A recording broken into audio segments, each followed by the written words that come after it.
Batching social media content. I know you've thought about it. In fact, you've probably heard me talk about it numerous times.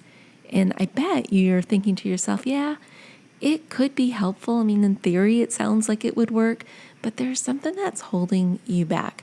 Well, if you knew the 6 signs that it's time to start batching, maybe it would help you take the plunge. And that's what we're talking about today. The 6 signs it's time to batch your social media content. Episode 215 starts right now. Hey there, welcome to the Lora Shipman Show. We hang out here weekly to talk about things like social media, entrepreneurship, marketing, tools, strategies, tips, and it all starts right now. Hey there, before we get started with this show, I just want to share my passion with you. I love teaching people just like you how to master social media for business, breaking it down into easy to consume and easy to execute steps so that you can see immediate results. So whether you want to start a social media consultancy or grow your brand's presence on social media, I can help. I can help you get started and master all the things that you need to know. So I want you to go over to my website. It is filled with resources, tools, tips, and courses. Visit lorashipman.com. That's LORA shipman.com to get all the goods. Now, you ready for the show? I know I am. Let's get started. Okay, my friends, I'm so glad you're here with me today because we're going to go over 6 things that you'll experience in your social media creative process that signals it's time to start a batching schedule or program. Now, you've heard me talk about batching before. I absolutely love it because not only is it the more effective way to create content, it also frees up time in your schedule to do other things like working on your business instead of in your business. Some other reasons why batching is really important is because it forces you to create a schedule and a system and a process that you need to stick to, which is really good because that forces you to come up with more creative content and also content that has a lot of value. Sometimes when we're just throwing stuff up on social media, we're not really thinking about the value it's providing our audience. So batching forces you to think that way because you're not responding on adrenaline, you're actually responding with a purpose and with a value-driven purpose. And so that's why I really love batching because it wraps my head around the whole process, and then I know I'm giving quality information when I do put things out on social media.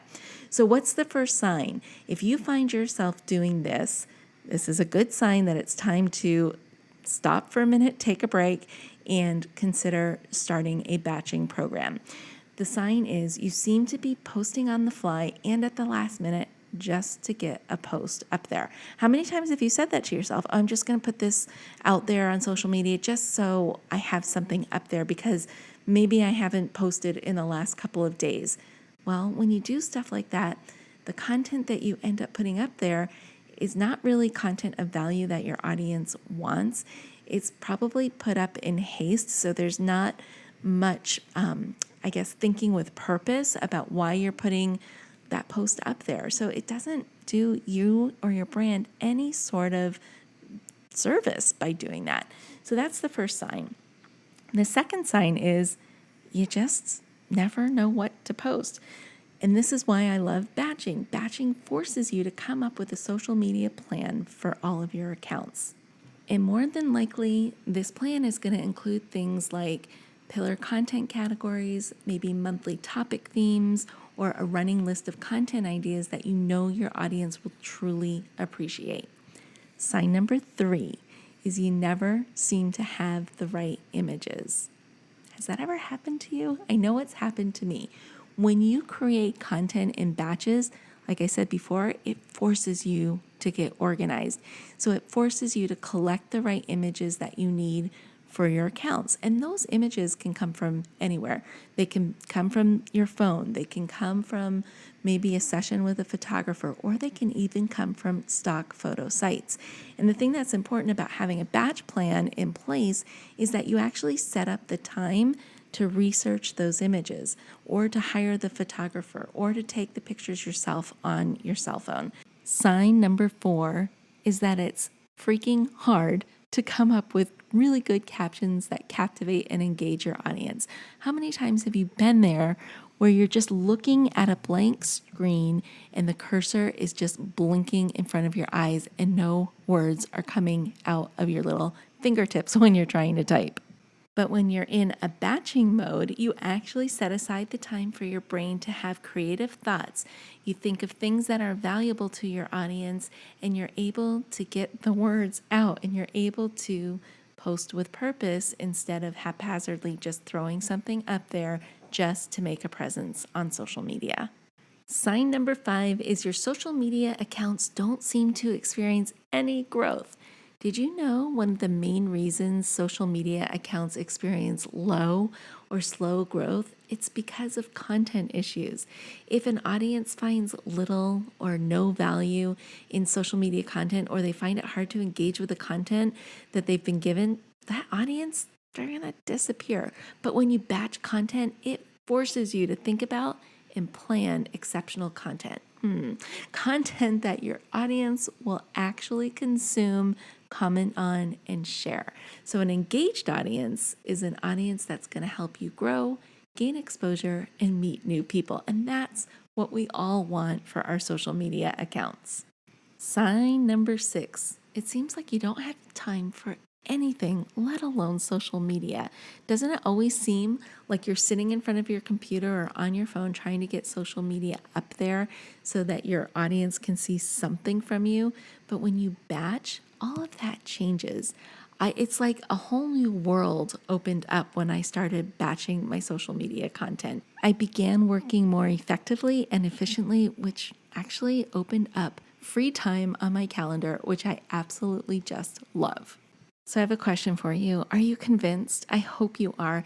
If there's one thing that you'll love as a result of batching, it's the time that you get back to yourself.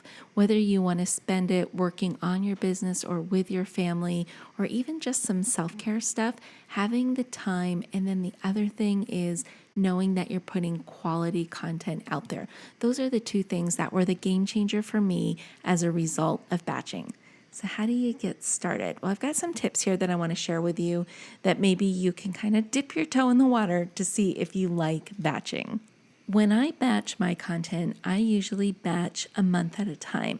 I don't recommend you start there because you'll burn yourself out. Start with 1 week at a time, then move to 2 weeks at a time, then 3, until you get to a level that you know you can sustain. One of the first things that you need to figure out for yourself is how many times a week are you going to show up for your audience in the feed post? Is it going to be 3 times a week? Is it going to be 5 times a week? Is it going to be 7 times a week? What makes sense for you in your business?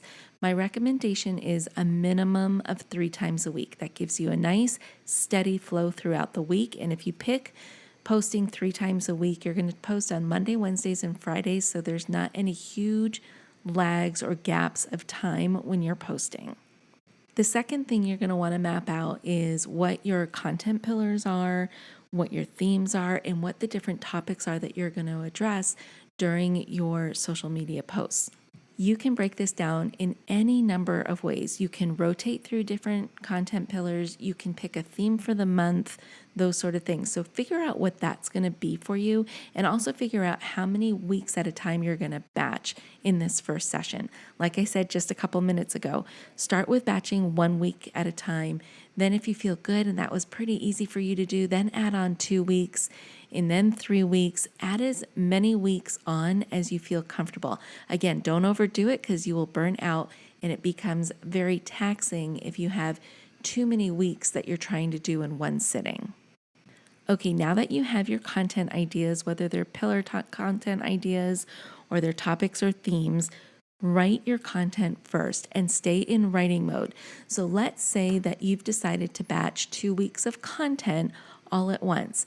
You're going to write everything first. And then the second part of that is you're going to create graphics to go with what you've written. Now, the reason why I break it down this way is because of science. It is scientifically proven that when your brain bounces from one activity to another activity, it becomes less efficient. But if you stay in writing mode and all you're doing is writing captions, your brain becomes more efficient and it becomes more creative.